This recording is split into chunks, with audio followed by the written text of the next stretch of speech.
Hello dear students, आपका study education channel में हार्दिक स्वागत है। कल हमने टेंस पढ़े थे और प्रेजेंट इंडेफिनिट टेंस को कल हमने समझा था। आज हम समझेंगे प्रेजेंट कॉन्टिन्यूअस टेंस।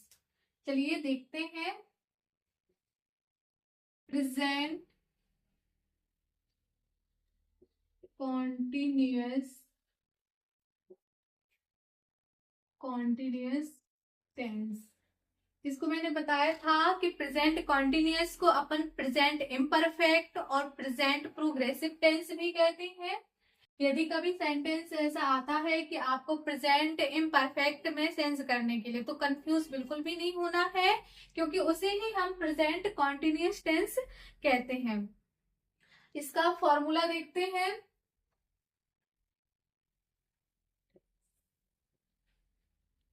इसका सिंटैक्स होता है subject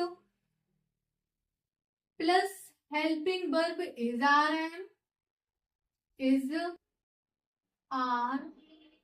M plus main verb की फर्स्ट फॉर्म के साथ आईएनजी, मेन वर्ब की फर्स्ट फॉर्म के साथ I N G plus object plus other word. अब आपको इसमें याद रखना है कि जब हम प्रेजेंट कॉन्टिन्यूअस सेंटेंस पढ़ते हैं तो इसकी हेल्पिंग वर्ब होती है इज आर एम। और जितने भी आप कॉन्टिन्यूअस सेंटेंस पढ़ेंगे, चाहे वो प्रेजेंट का हो, पास्ट का हो या फ्यूचर का हो, तो वर्ब की फर्स्ट फॉर्म के साथ हम आईएनजी लगाते हैं। तो प्रेजेंट कॉन्टिन्यूअस की हेल्पिंग वर्ब तो होती इज आर एम। अब आपको हम ये बताते हैं कि इज कहाँ यूज करते हैं, आर कहाँ यूज करते हैं और एम कहाँ यूज करते हैं। जैसे रूल, पहला रूल है he she it name singular number या सिंगुलर नाउन के साथ हम यूज करते हैं इज का। दूसरा रूल है दे वी यू प्लूरल नाउन के साथ हम यूज करते हैं आर, आर का। तीसरा है आई, आई के साथ यूज करते हैं एम का।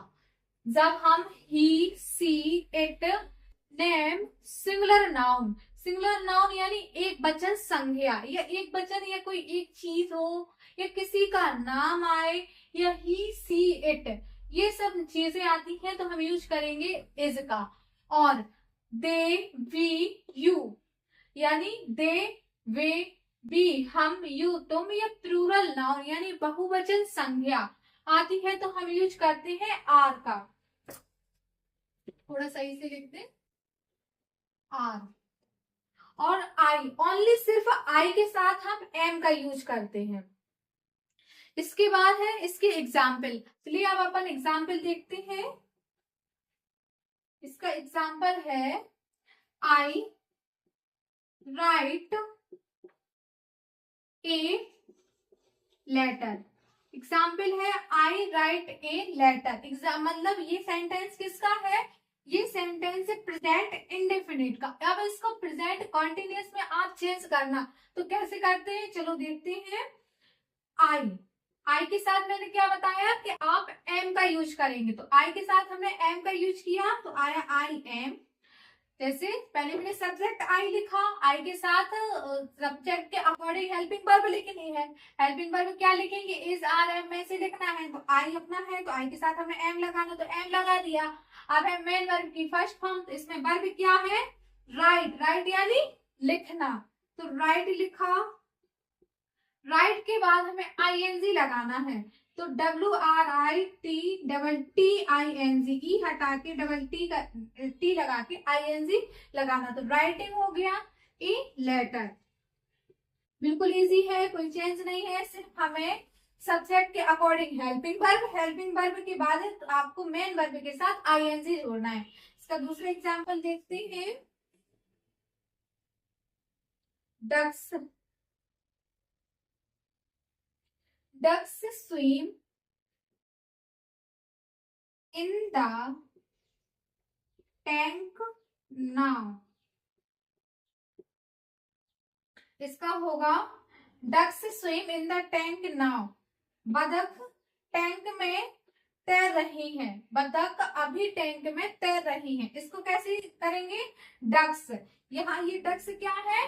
प्लूरल। तो मैंने बताया था कि प्लूरल जब हो तो उसके अकॉर्डिंग आपको आर लगाना है। तो वर्ब है, सॉरी सब्जेक्ट है डक्स। डक्स तो अपन ने सब्जेक्ट लिखा डक्स। सब्जेक्ट के अनुसार आपको हेल्पिंग वर्ब लगानी है। तो यहाँ पे डक्स है। डक्स कैसा है? प्लूरल शब्द है, यानी बतखें। तो यहाँ पर आएगा आर। आर के बाद आपको देखना है मेन वर्ब। मेन वर्ब है स्विम। तो स्विम जो है वो हो गई मेन वर्ब। स्विम यानी तैरना। तो यहाँ आएगा swimming.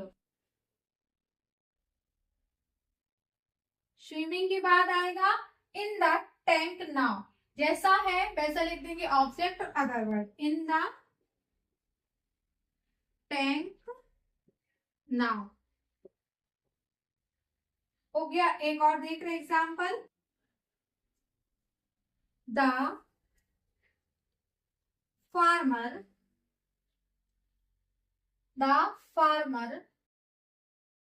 Tie Wolves The farmer tied wools at this moment.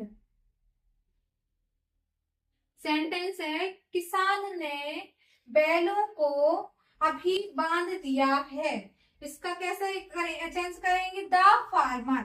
Subject है अपना द फार्मर। अब द फार्मर कैसा है? एकदम सिंगुलर चीज है। एक ही किसान है, एक ही किसान है। तो सिंगुलर के साथ हमें किसका यूज करना है? इज का। तो हमने लिखा इज। अब है टाई। टाई क्या है? वर्ब है। टाई मीन्स होता है बांधना। तो TYING, आई ई हटा के हम वाई लगा के ING लगा के तो हो जाएगा time bulls at this moment.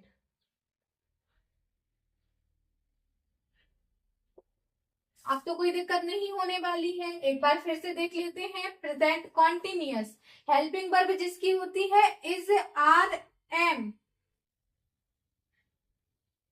देखिए प्रेजेंट कॉन्टिन्यूअस इसकी हेल्पिंग वर्ब होती है इज आर एम। अभी मैंने नेक्स्ट पढ़ाया था प्रेजेंट इंडेफिनिट। मैंने बताया था उसकी हेल्पिंग वर्ब होती है क्या?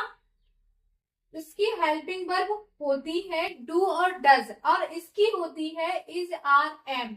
उसके बाद है मेन वर्ब की फर्स्ट फॉर्म के साथ ING ऑब्जेक्ट अदर वर्ड। ये हो गए अपने सिंपल सेंटेंस। ठीक है, प्रेजेंट कंटिन्यूअस की सिंपल सेंटेंस हो गए। इसके बाद हम पढ़ रहे हैं, अब पढ़ेंगे निगेटिव सेंटेंस। चलो अब अपन निगेटिव देखते हैं। मैंने कल भी आप सबको बताया था कि निगेटिव सेंटेंस में कैसे चेंज करना है और क्या आता है। चाहे जिसका निगेटिव बनाए, चाहे आप प्रेजेंट कॉन्टिन्यूअस का बनाए या फिर फ्यूचर से पास्ट कुछ भी निगेटिव बनाए, तो आपको निगेटिव में हमेशा नॉट का यूज करना है। निगेटिव सेंटेंस मैंने कल बताया था जिसे अपन नकारात्मक वाक्य कहते हैं। चलिए देखते हैं निगेटिव सेंटेंस कैसे होते हैं। देखो इसका सिंटेक्स देखो।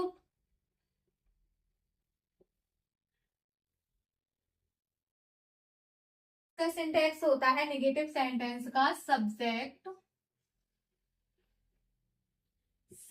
के बाद हमें लगाना है हेल्पिंग वर्ब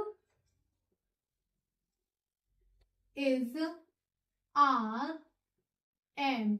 उसके बाद नॉट, फिर मेन वर्ब की फर्स्ट फॉर्म के साथ ING। उसके बाद हमें लिखना है ऑब्जेक्ट और उसके बाद अदर वर्ड। ठीक है, नेगेटिव सेंटेंस का subject is are am, is are am के बाद मतलब हेल्पिंग वर्ब के बाद नॉट, नॉट के बाद हमें लिखना है मेन वर्ब की फर्स्ट फॉर्म ING ऑब्जेक्ट और अदर वर्ड। अब इसका सेंटेंस देखते हैं। मैंने अभी बताया था कि इज आर एम कहाँ लगाते हैं, तो अब उसमें मुझे दोबारा तो लिखना नहीं पड़ेगा। अब मैं बता रही हूं आपको एग्जाम्पल, इसका एग्जाम्पल देखते हैं। द कैट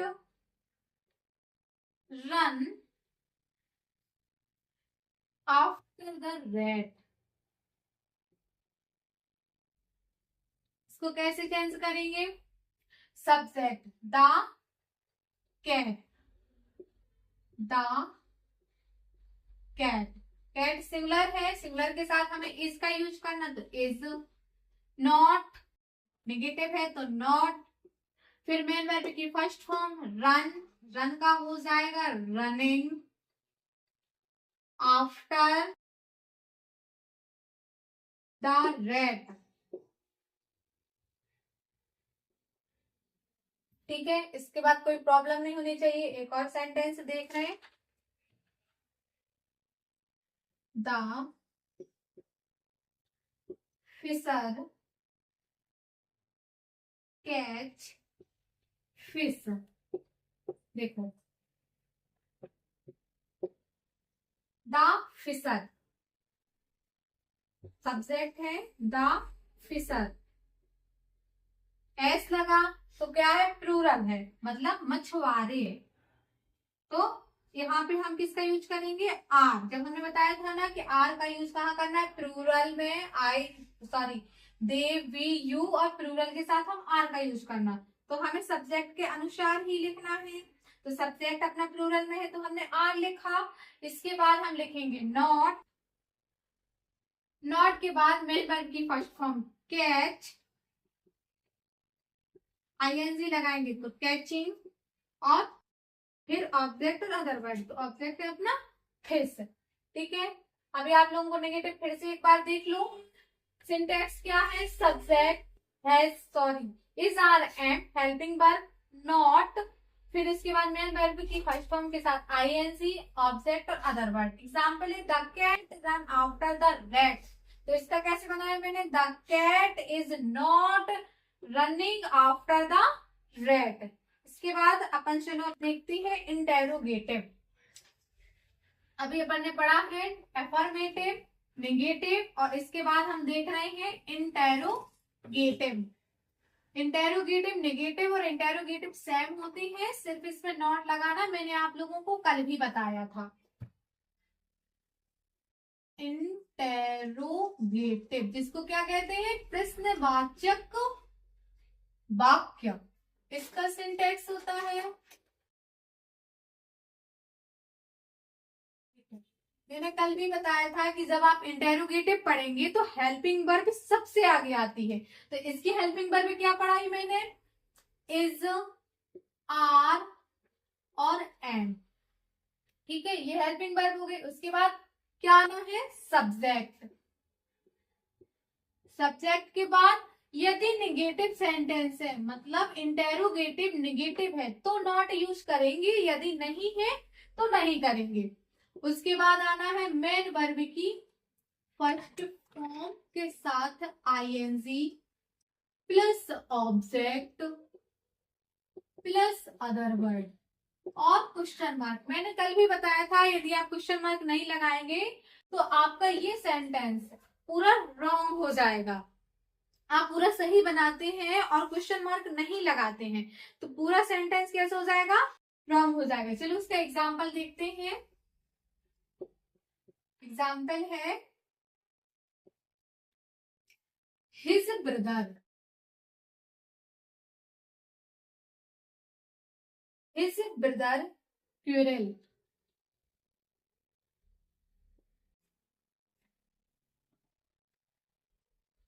क्यूरल्स,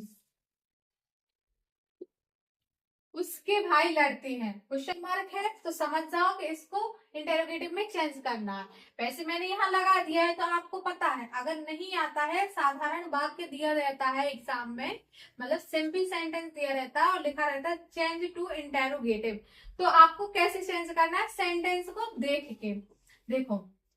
हिज ब्रदर, ठीक है, हिज ब्रदर यानी उसका भाई, सिंगुलर चीज है, सब्जेक्ट के अकॉर्डिंग लिखना है तो इज आएगा क्योंकि सिंगुलर है। उसका भाई सिंगुलर चीज है, इज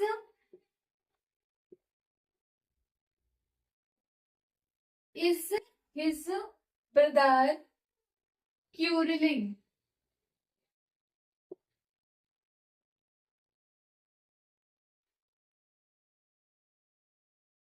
क्यूरलिंग और क्वेश्चन मार्क लगाना है। इससे आप समझ जाना कि हमें प्रेजेंट कंटिन्यूअस का इंटरोगेटिव में चेंज करना है। तो मेन वर्ब की फर्स्ट फॉर्म के साथ आईएनजी मैंने लगाया है, तो ये इसकी वर्ब हो गई, सब्जेक्ट और हेल्पिंग वर्ब को बताया था इंटरोगेटिव का। अब एक इंटरोगेटिव निगेटिव का देख रहे हैं कैसे होना है change. He not finish his book this year. इसको कैसे चेंज करना है? ही के साथ हमें क्या लगाना है? इज, ही, फिर हमें नॉट, सब्जेक्ट के जस्ट बाद नॉट, फिनिश,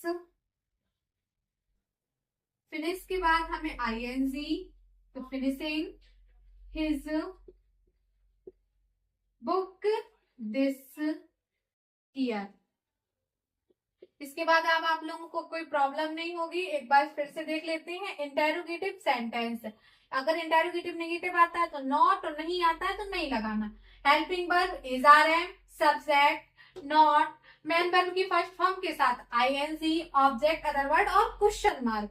वो कंपलसरी है कि जब आप इंटेरोगेटिव सेंटेंस पढ़ेंगे तो आपको क्वेश्चन मार्क लगाना है। उसके बाद एग्जाम्पल है हिज ब्रदर क्वेरल्स, उसका भाई लड़ता है। इसको अपन को चेंज करना कैसे करेंगे? देखो कभी कभी सेंटेंस में क्वेश्चन मार्क लगा मिल जाता है तो समझ जाना। यदि नहीं मिलता है, जैसे नहीं मिलता है तो पीछे लिखा होगा कि चेंज टू इंटेरोगेटिव, तो सेंटेंस को समझकर आपको इंटेरोगेटिव में चेंज करना है। तो जैसे हमने किया हिज इज, हिज ब्रदर है, सिंगुलर चीज है तो सिंगुलर के साथ हम इज लगाएंगे, तो हमने लिखा इज हिज ब्रदर क्यूरलिंग। क्यूरलिंग मतलब ये क्या है? मेन वर्ब है, मेन वर्ब के साथ हमने आईएनजी लगाया तो हो गया क्यूरलिंग और क्वेश्चन मार्क। नेक्स्ट दूसरा देखो, he not finish his book this year. इसको कैसे चेंज करना है? इंटेरोगेटिव नेगेटिव में। तो इंटेरोगेटिव नेगेटिव में चेंज किया, तो अभी तो मैंने क्वेश्चन मार्क लगा दिया है तो आप समझ गए कि इंटेरोगेटिव नेगेटिव है। यदि नहीं लगाता तो यहाँ भी लिखा आएगा कि चेंज टू इंटेरोगेटिव नेगेटिव। तो कैसे लिखोगे? इज, आपको सब्जेक्ट के अकॉर्डिंग लगाई है मैंने यहाँ पे हेल्पिंग वर्ब, तो लिखा इज। ही नॉट, सब्जेक्ट के बाद मैंने क्या लिखा है? नॉट। नॉट मैंने यहाँ भी लिखा है तो यहाँ भी। यदि आपको कहता है इंटेरोगेटिव में चेंज करो, नॉट पहले से लिखा मिलता है तो आपको बहु सेंटेंस इंटेरोगेटिव नेगेटिव में चेंज करना है। तो ही नॉट, फिर फिनिश, फिनिश के बाद मैंने फिनिश लिखा और मेन वर्ब के साथ आईएनजी लगनी थी तो फिनिश यहाँ मेन वर्ब है तो मैंने आईएनजी लगाया तो finishing his book this year और क्वेश्चन मार्क लगा दिया। अब आपको प्रेजेंट कॉन्टिन्यूअस सेंटेंस में कोई भी प्रॉब्लम नहीं होने वाली है, मैंने बहुत आसानी से आपको समझा दिया है।